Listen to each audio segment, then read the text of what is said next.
Hello दोस्तों, कैसे हैं आप सब। दोस्तों आज हम बात करेंगे माँ नवरात्रि में माँ का 7वें रूप की और कालरात्रि माता की कथा की। तो दोस्तों चलिए वीडियो शुरू करते हैं। दोस्तों माँ दुर्गा की 7वीं शक्ति है कालरात्रि माता।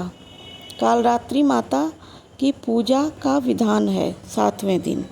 तो देवी कालरात्रि को काली, महाकाली, भद्रकाली, भैरवी, रुद्राणी, चामुंडा, चांदी और दुर्गा जैसे नामों से भी जाना जाता है।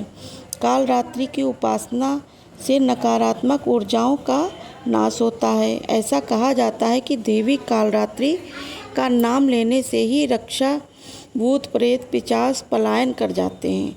माँ कालरात्रि की उपासना करने से ग्रह बाधा भी दूर हो जाती है। दोस्तों माँ की आराधना करने से भक्तों को शुभ फल मिलता है, इसलिए उन्हें शुभ रेसिपी भी कहा जाता है। माँ कालरात्रि माँ दुर्गा के 7वीं शक्ति है, 9वें स्वरूप की 7वीं शक्ति है। इनका कृष्ण वर्ण है और उन्हें काला रंग अत्यंत प्रिय है, इस कारण उन्हें कालरात्रि कहा जाता है। माँ कालरात्रि की कर भुजाएं हैं, जिनमें बाएं हाथ की दोनों भुज में कतर और लोहे का कांटा धारण किया हुआ है और बाहिरी हाथ में मुद्रा और वर मुद्रा में है।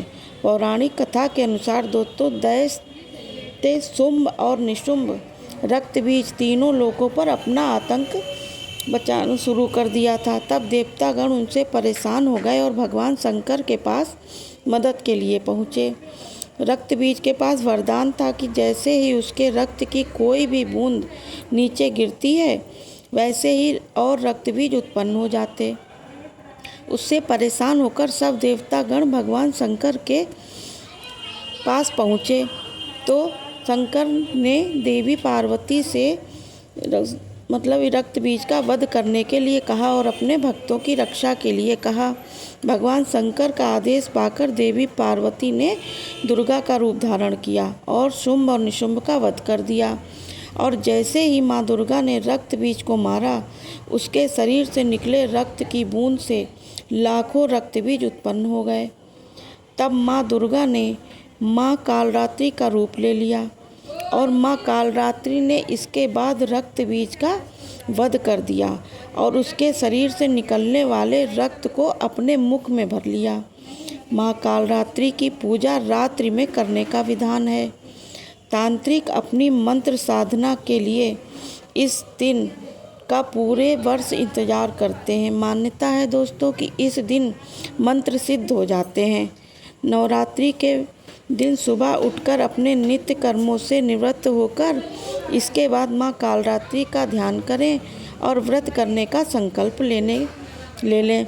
फिर माँ कालरात्रि की मूर्ति की स्थापना करें और चौकी पर लाल वस्त्र बिछाएं और उसके बाद मूर्ति या तस्वीर स्थापित करें। इसके बाद माँ को गंगा जल से स्नान कराएं और अक्षत, धूप, दीप, रातरानी के फूल, रोली, चंदन, कुमकुम आदि अर्पित करें। साथ ही माँ कालरात्रि के मंत्रों का जप करें।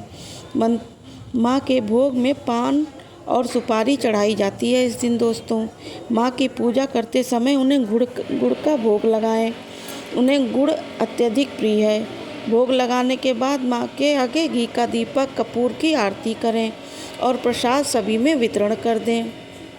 माँ कालरात्रि की पूजा का मंत्र है या देवी सर्वभूतेषु माँ कालरात्रि भूपेन संस्था नमस्ते नमो नमः। दूसरा मंत्र है ओम कालरात्रि देवी नमः और तीसरा मंत्र है दोस्तों ओम ऐं ह्रीं क्लीं चामुंडा विच्चे। इन मंत्रों से माँ कालरात्रि का पूजन करें। यह थी माँ कालरात्रि की कथा। दोस्तों आपको कैसी लगी ज़रूर बताइएगा। वीडियो को सब्सक्राइब कर दीजिएगा, चैनल को सब्सक्राइब करिएगा, वीडियो को लाइक कर दीजिएगा। Okay, bye bye.